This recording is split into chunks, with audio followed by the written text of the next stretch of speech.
नमस्कार। तो इंतजार बस खत्म होने ही वाला है।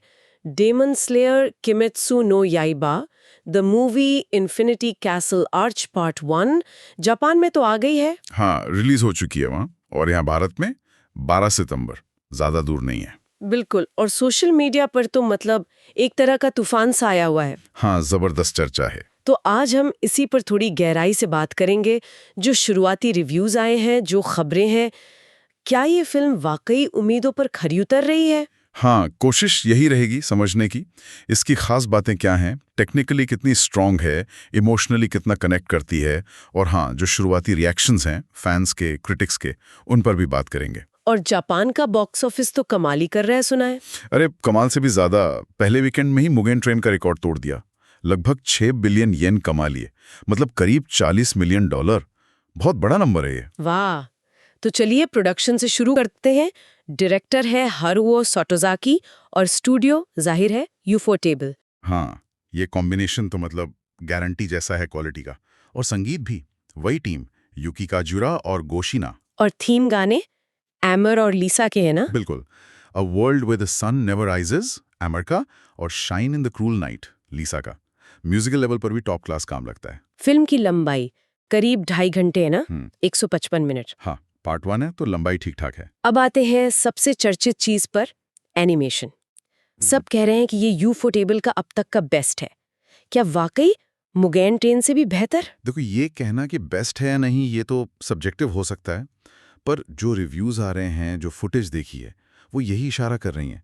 विजुअल्स को लुभावने कहा जा रहा है। अच्छा। हाँ, खासतौर पे इन्फिनिटी कासल। वो सिर्फ एक बैकग्राउंड नहीं है, उसे कैरेक्टर की तरह ट्रीट किया गया है। डरावनी, कंफ्यूजिंग, लगातार बदलती हुई, एक जीती जागती भूल भुलैया। मतलब सिर्फ दिखने में सुंदर नहीं बल्कि माहौल बनाने में भी उसका बड़ा हाथ है। बिल्कुल। उसमें जो एडवांस्ड रेंडरिंग टेक्निक यूज हुई है वो कमाल की है। वो किरदारों का डर, उनकी उलझन दर्शक महसूस कर पाते हैं। और एक्शन, डेमन स्लेयर मतलब एक्शन, बड़े फाइट सीन्स हैं इसमें। हाँ, एक्शन तो है ही। जेनित्सु बनाम कैगाकू, जिसमें थंडर ब्रीदिंग का 7वां फॉर्म है, वो फैंस के लिए बड़ा मोमेंट है।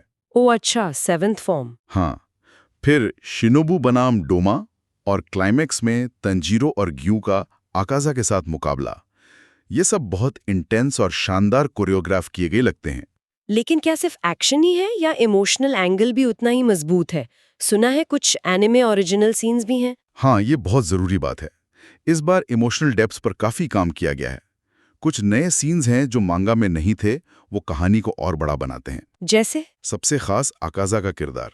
उसे सिर्फ एक विलन की तरह नहीं दिखाया। उसकी बैक स्टोरी, उसकी प्रेरणाएं, उन्हें और मानवीय बनाया गया है। अच्छा, ये तो बहुत बढ़िया बात है। आकाजा वैसे भी काफी ट्रैजिक कैरेक्टर रहा है। हाँ, तो उसकी लड़ाई तंजीरों के साथ सिर्फ फिजिकल नहीं रहती, इमोशनल भी हो जाती है।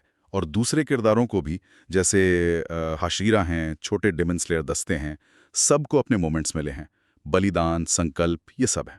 मुचीरो की फाइट का भी जिक्र था कोकोशिबो से। हाँ, वो फाइट काफी दुखद तरीके से खत्म होती है, और वो एक तरह से स्टेज सेट करती है मुजान के साथ फाइनल क्लैश के लिए।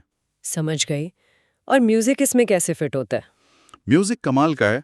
यूकी काजुरा और गो शिना ने पारंपरिक जापानी इंस्ट्रूमेंट्स और ऑर्केस्ट्रा को मिलाया है।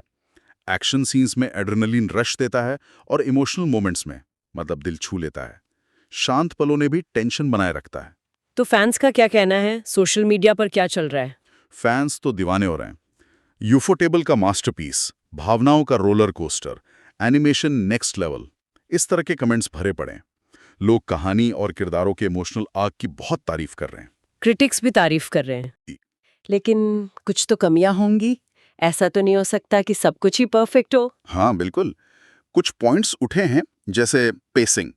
फिल्म करीब 2.5 घंटे की है, तो कुछ लोगों को लगा कि बीच में कुछ हिस्से थोड़े खिंचे हुए हैं। अच्छा, मतलब थोड़ी स्लो लगी कहीं कहीं। हाँ, कुछ क्रिटिक्स का ये मानना है कि इससे शायद कुछ इमोशनल सीन्स का इम्पैक्ट कम हो गया हो। हालांकि ये बहुत सब्जेक्टिव होता है, पेसिंग का मामला। और एक और बात, वो विजुअल ओवरलोड या मोशन सिकनेस वाली। हाँ, ये भी एक पॉइंट है। इन्फिनिटी कैसल का डिजाइन बहुत कॉम्प्लेक्स है, घूमता हुआ, बदलता हुआ।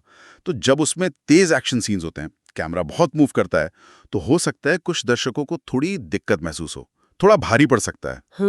ये ध्यान रखने वाली बात है सेंसिटिव दर्शकों के लिए। बिल्कुल। तो कुल मिलाकर ऐसा लग रहा है कि demon slayer infinity castle part 1 एक जबरदस्त विजुअल अनुभव तो है ही, साथ में कहानी और इमोशन के मामले में भी काफी दमदार है। हाँ, लगता तो यही है।